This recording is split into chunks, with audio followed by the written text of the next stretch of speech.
Hi, this is Fizzy Pro 3 channel. In today's video, I will show you how to fix your tracking speed too slow on MacBook. Before I get started, don't forget to subscribe and turn on the notification to keep you updated about this channel. So let's go. So if your tracking speed like this is too slow, as you can see, mine is slow. How to fix it? It's very simple. So first, you can open your system preferences on MacBook. From here, you can go to Trackpad.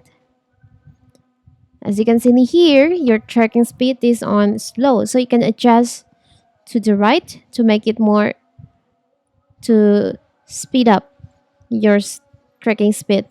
Now you can see my tracking speed is no longer slow, no more slow.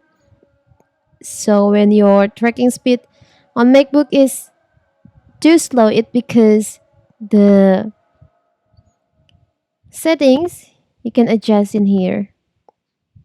Very simple, right? So that is how to fix your tracking speed on MacBook too slow. Don't forget to like and subscribe and turn on the notification to keep you updated about this channel. Thank you and see you!